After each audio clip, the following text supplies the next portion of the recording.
Halo teman-teman, pada pembahasan sebelumnya kita telah mempelajari tentang fungsi injektif dan bagaimana setiap elemen pada domain dipasangkan secara unik. Selanjutnya kita akan mengenal jenis fungsi lainnya yaitu fungsi surjektif. Pada materi ini kita akan membahas pengertian fungsi surjektif, sifat-sifatnya, serta melihat beberapa contoh dan contoh soal agar konsepnya lebih mudah untuk dipahami. Dengan memahami fungsi surjektif, kalian akan memiliki pemahaman yang lebih lengkap tentang berbagai jenis dalam matematika. Suatu fungsi surjektif adalah fungsi yang memetakan himpunan A atau domain ke himpunan B atau kodomain, sehingga setiap elemen pada himpunan B memiliki paling sedikit satu pasangan dari himpunan A.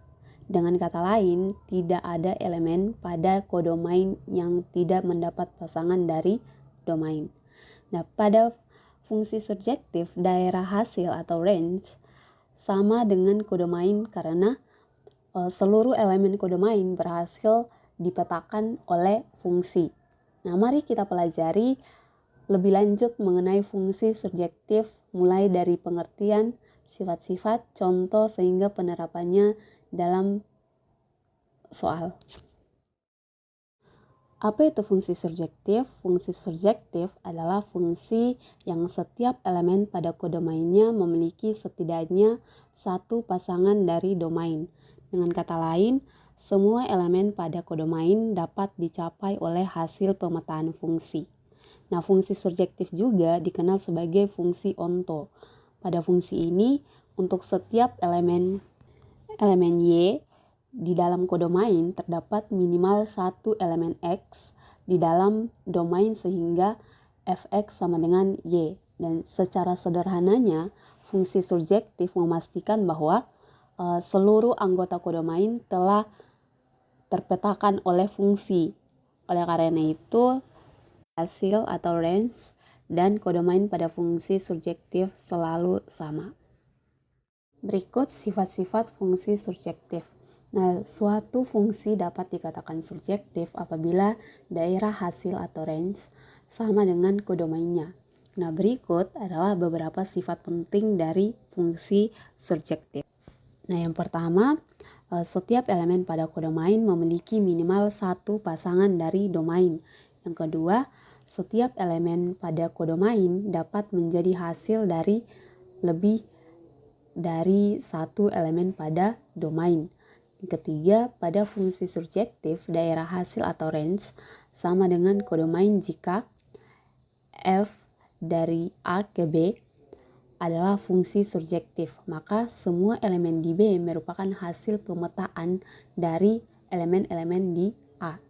Dan yang keempat, yang terakhir, setiap fungsi surjektif memiliki inverse kanan atau right inverse. Sebaliknya, jika fungsi suatu fungsi memiliki inverse kanan, maka fungsi tersebut adalah fungsi surjektif.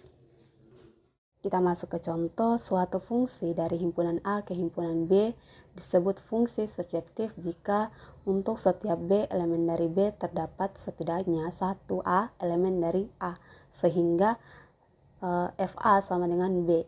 Tidak ada elemen yang terlewatkan dalam fungsi surjektif karena semuanya dipetakan dari beberapa elemen himpunan A. Nah, perhatikan contoh yang diberikan di bawah ini. Nah, misalkan himpunan A anggotanya adalah A1, A2, dan A3, dan himpunan B adalah anggotanya adalah B1 dan B2.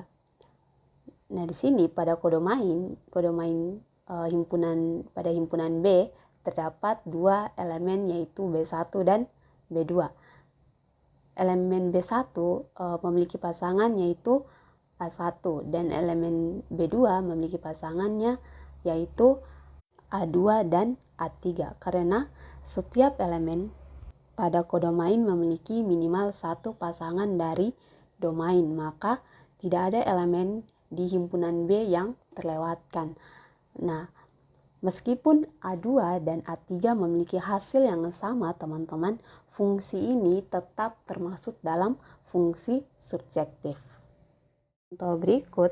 Nah, pada gambar ini teman-teman, himpunan A anggotanya yaitu A, B, C, dan D, sedangkan himpunan B yaitu anggotanya 1, 2, dan 3. Pemetaan yang terjadi di sini, jika A dipasangkan dengan 1, B dipasangkan dengan 2, C dipasangkan dengan 3, kemudian D juga dipasangkan dengan 3. Nah, perhatikan bahwa semua elemen pada himpunan B 1, 2, dan 3 mendapatkan pasangan dari himpunan A. Tidak ada elemen pada himpunan B atau kodomain yang tidak terpetakan. Meskipun elemen C dan D sama-sama dipasangkan dengan 3, fungsi ini tetap termasuk fungsi surjektif karena syarat fungsi surjektif hanya mengharuskan setiap elemen kodomain memiliki minimal satu pasangan dari domain. Kita masuk ke soal. Diberikan himpunan A 1, 2, 3 dan himpunan B 4 dan 5.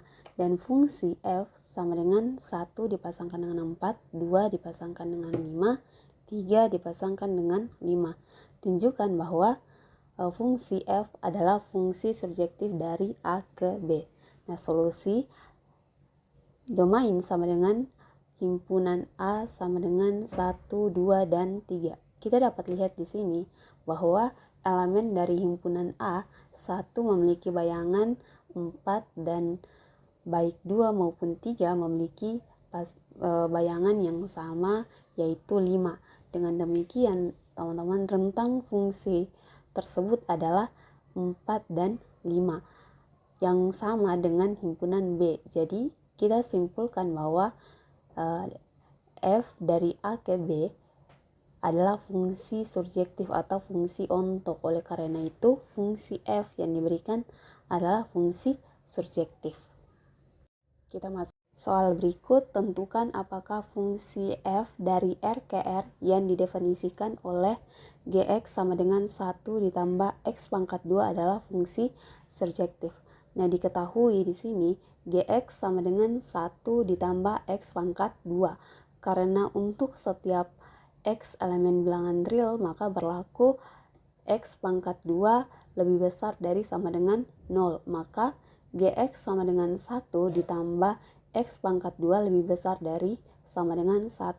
Yang artinya nilai terkecil dari fungsi adalah 1 atau saat X sama dengan 0. Oleh karena itu, daerah hasil fungsi adalah 1, tak terhingga.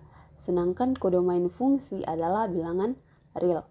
Karena daerah hasil 1, tak terhingga tidak sama dengan kodomain bilangan real, maka ada banyak bilangan real, misalnya 0, min 1, min 2, dan seterusnya yang tidak dapat dihasilkan oleh fungsi tersebut.